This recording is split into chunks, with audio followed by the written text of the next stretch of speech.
Assalamualaikum warahmatullahi wabarakatuh. Nama saya Ajeng Purwanti, saya dari kelas 3A. Saya akan menjelaskan sedikit tentang pajak penghasilan pasal 21 atau PPh 21 beserta cara penghitungan PPh 21 bagi pegawai tetap yang baru memiliki NPWP pada tahun berjalan. Baik, untuk yang pertama yaitu definisi dari PPh 21. Menurut Peraturan Direktur Jenderal Nomor per 32 PJ 2015 tentang pajak penghasilan pasal 21, PPh 21 adalah pajak atas penghasilan berupa upah gaji, upah honorarium, tunjangan, dan pembayaran lain dengan nama dan dalam bentuk apapun yang sehubungan dengan pekerjaan atau jabatan, jasa, dan kegiatan yang dilakukan oleh orang pribadi subjek pajak dalam negeri. Baik, berikut yaitu komponen dalam penghitungan PPh. Untuk yang pertama yaitu penghasilan bruto. Nah, penghasilan bruto atau penghasilan kotor termasuk ke dalam jenis penghasilan yang terkena pemotongan perhitungan PPh 21. Penghasilan bruto juga terdiri dari beberapa jenis, antara lain untuk yang pertama yaitu gaji pokok. Nah, gaji pokok merupakan bentuk daripada penghasilan rutin. Gaji pokok sendiri merupakan jenis penghasilan yang diterima dalam jangka waktu tertentu, misalnya setiap 1 bulan bagi pegawai. Lalu yang kedua yaitu tunjangan. Selain gaji pokok, biasanya pegawai juga mendapatkan beragam tunjangan demi menunjang aktivitas bekerjanya. Sama seperti gaji pokok, tunjangan juga biasa diterima secara teratur bersamaan dengan gaji pokok. Untuk yang kedua yaitu penghasilan tidak rutin. Nah, penghasilan tidak rutin ini merupakan jenis penghasilan yang diterima oleh pegawai dalam waktu yang tidak tertentu atau yang sifatnya musiman. Macam-macam penghasilan tidak rutin yaitu, untuk yang pertama yaitu bonus.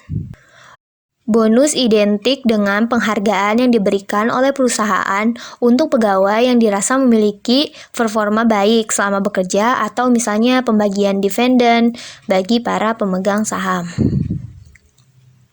Lalu yang kedua yaitu ada tunjangan hari raya atau THR. Nah, selain bonus, ada pula THR yang merupakan tunjangan tidak rutin karena diterima oleh pegawai biasanya 1 kali dalam setahun.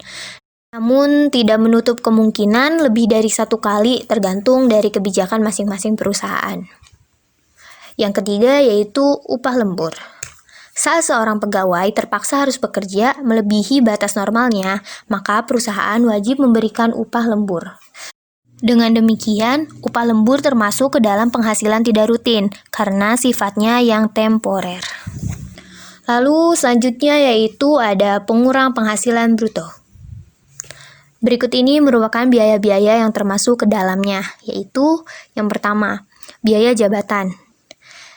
Biaya jabatan merupakan biaya yang diasumsikan oleh petugas pajak sebagai biaya yang berhubungan dengan pekerjaan selama setahun. Biaya jabatan sendiri sebesar 5% dari penghasilan bruto atau setinggi-tingginya yaitu 500.000 per bulan atau 6 juta per tahun. Selanjutnya yaitu ada biaya pensiun. Biaya pensiun merupakan tanggungan bagi setiap penerima pensiun di dalam sebuah perusahaan. Biasanya yang dikenakan adalah sebesar 5% dari penghasilan bruto atau setinggi-tingginya yaitu 200.000 per bulan atau 2.400.000 per tahun. Selanjutnya yaitu ada jaminan hari tua atau yang biasa disingkat dengan JHT.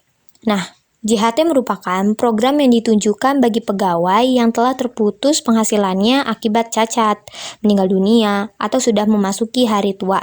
Biasanya JHT sendiri memiliki sistem iuran sebesar 3,7% yang ditanggung oleh perusahaan dan 2% yang ditanggung oleh pegawai. Selanjutnya yaitu ada jaminan pensiun. Nah, jaminan pensiun ditujukan untuk meningkatkan kesejahteraan bagi pegawai yang sudah memasuki usia pensiun karena tidak akan menerima penghasilan rutin seperti sebelumnya. Iuran pensiun ini ditanggung oleh pemberi kerja sebesar 2% dan 1% bagi pegawai. Selanjutnya yaitu ada jaminan kesehatan. Nah, jaminan kesehatan akan ditanggung oleh pegawai sebesar 1%. Untuk komponen yang terakhir yaitu PTKP atau penghasilan tidak kena pajak. PTKP merupakan salah satu elemen penting dalam penghitungan PPh 21. Berikut ini susunan tarif PTKP berdasarkan Peraturan Direktur Jenderal Pajak Nomor per 16 PJ 2016 dan PMK Nomor 101 PMK 010 2016. Antara lain, untuk yang pertama yaitu kategori pertama sebesar 54 juta per tahun atau 4.500.000 per bulan bagi wajib pajak orang pribadi. Kategori kedua yaitu sebesar 4.500.000 per tahun atau 375.000 per bulan bagi wajib pajak yang sudah menikah. Selanjutnya yaitu kategori ketiga. Untuk kategori ketiga yaitu sebesar 54 juta per tahun atau 375.000 per bulan bagi istri yang penghasilannya digabung dengan penghasilan suami. Dan yang terakhir yaitu ada kategori keempat. Nah, kategori keempat ini sebesar 4.500.000 per tahun atau 375.000 per bulan bagi setiap penambahan atas anggota keluarga sedarah dalam satu garis keturunan serta anak angkat yang menjadi tanggungan sepenuhnya. Maksimal 3 orang untuk satu keluarga. Selanjutnya yaitu tarif PPh pasal 21. Tarif PPh 21 merupakan tarif pajak yang dikenakan kepada wajib pajak orang pribadi dengan jumlah penghasilan tertentu.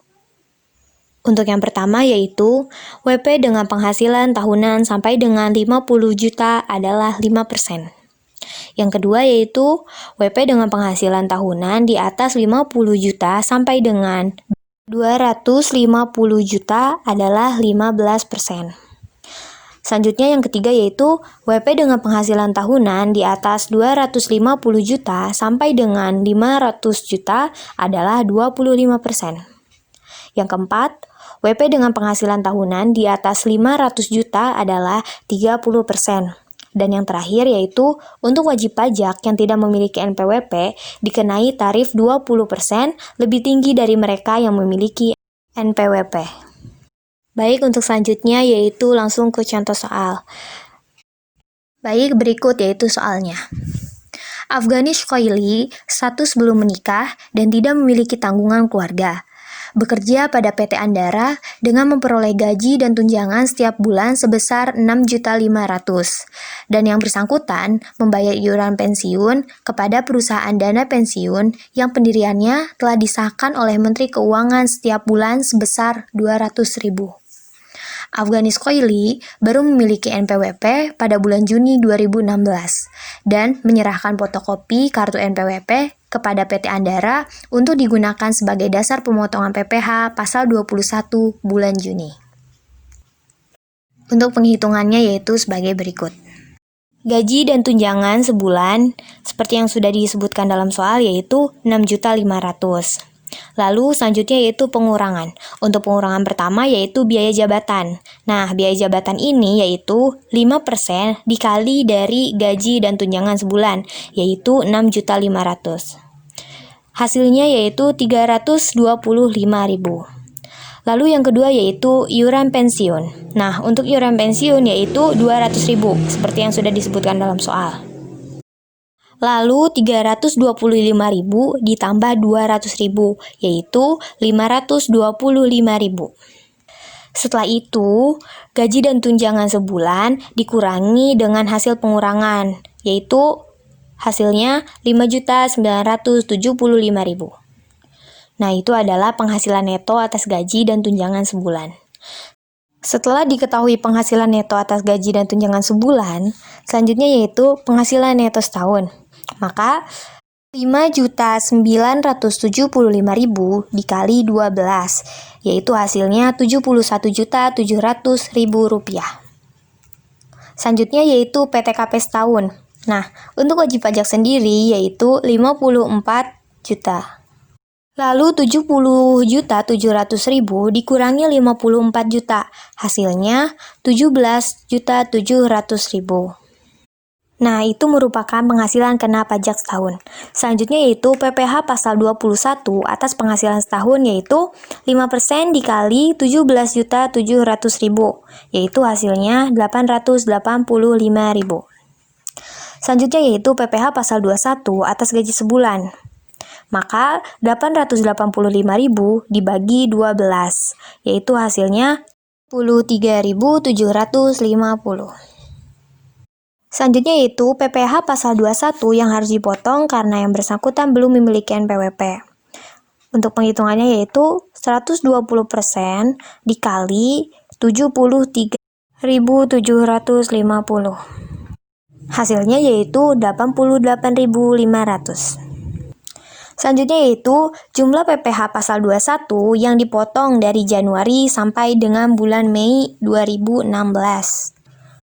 Untuk penghitungannya yaitu 5 dikali 88.500. Hasilnya 442.500. Selanjutnya yaitu jumlah PPh pasal 21 terutang apabila yang bersangkutan memiliki NPWP.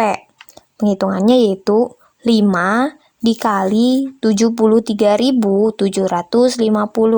Hasilnya 368.750. Nah, selisihnya yaitu 20% dibagi 120% dikali 5 dikali 88.500. Hasilnya yaitu 73.750. Sama dengan pengurangan dari 442.500 dikurangi 368.750. Hasilnya yaitu 73.750.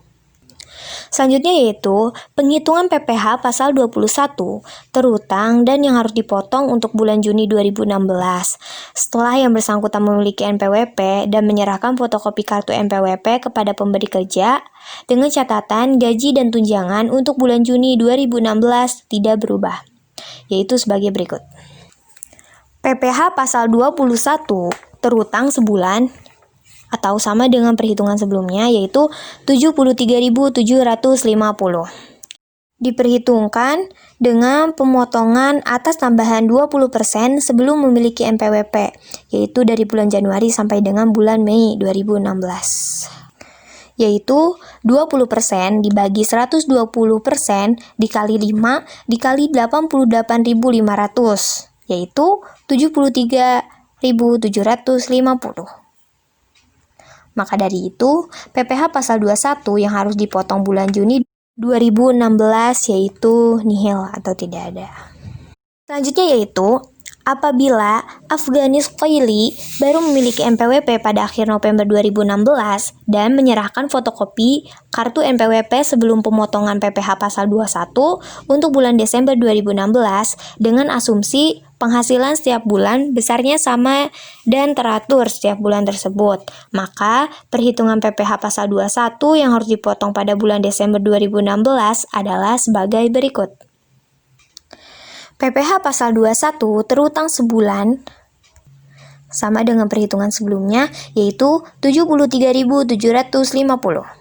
Lalu diperhitungkan dengan pemotongan atas tambahan 20% sebelum memiliki NPWP pada bulan Januari sampai dengan November 2016. Maka 11 dikali hasil dari pengurangan 88.500 dikurangi 73.750. Maka hasilnya 162.250. Lalu, hasil dari PPh pasal 21 yang harus dipotong pada bulan Desember 2016 yaitu 88.500. Selanjutnya yaitu, karena jumlah yang diperhitungkan lebih besar daripada jumlah PPh pasal 21, terutang untuk bulan Desember 2016, maka jumlah PPh pasal 21 yang harus dipotong untuk bulan tersebut adalah nihil. Nah, jumlah sebesar 88.500 dapat diperhitungkan dengan PPh pasal 21 untuk bulan-bulan selanjutnya dalam tahun kalender berikutnya. Karena jumlah tersebut sudah diperhitungkan dengan PPh pasal 21, terutang untuk bulan-bulan berikutnya, jumlah tersebut tidak termasuk dalam kredit pajak yang dapat diperhitungkan oleh pegawai tetap dalam surat pemberitahuan tahunan pajak penghasilan wajib pajak orang pribadi yang bersangkutan.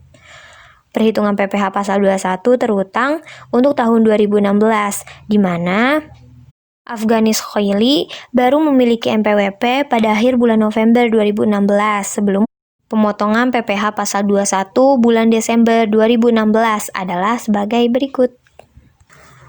Gaji dan tunjangan setahun yaitu 12 dikali 6.500.000. 6.500.000 yaitu gaji dan tunjangan sebulan dikali 12 bulan, yaitu 78 juta rupiah. Untuk pengurangannya yaitu yang pertama biaya jabatan. 5% dikali 78 juta sama dengan 3.900.000. Yang kedua yaitu iuran pensiun. 12 dikali 200.000 yaitu 2.400.000. Lalu dijumlahkan hasilnya 6.300.000. Setelah itu penghasilan setahun. Penghasilan setahun berarti 78 juta dikurangi 6.300.000. Hasilnya 71.700.000. Selanjutnya yaitu PTKP setahun. Untuk wajib pajak sendiri yaitu 54 juta. Maka 71.700 dikurangi 54 juta, yaitu 17.700.000. Nah, 17.700.000 ini merupakan penghasilan kena pajak setahun. Selanjutnya yaitu PPh pasal 21 atas penghasilan setahun, yaitu 5% dikali 17.700.000. Hasilnya 885.000. Selanjutnya yaitu PPh pasal 21 yang telah dipotong pada bulan Januari sampai dengan bulan November 2016 yaitu 88.500 dikali 11. Hasilnya 973.500. Setelah itu diketahui bulan Desember 2016 yaitu hasil dari 885.000 dikurangi 973.500. Hasilnya yaitu 88.500. Maka dari itu PPh pasal 21 telah dipotong untuk diperhitungkan pada bulan selanjutnya dalam tahun kalender berikutnya, yaitu 88.500. Nah, karena jumlah sebesar 88.500 sudah diperhitungkan dengan PPh pasal 21 terutang bulan berikutnya oleh pemotong PPh pasal 21, maka jumlah yang didapat dikreditkan dalam surat pemberitahuan tahunan pajak penghasilan wajib pajak orang pribadi pegawai yang bersangkutan sebesar Rp885.000. Baik, sekian yang dapat saya sampaikan. Untuk kekurangan dan kesalahan dalam penghitungan atau ucapan saya minta maaf. Terima kasih atas perhatiannya. Wassalamualaikum warahmatullahi wabarakatuh.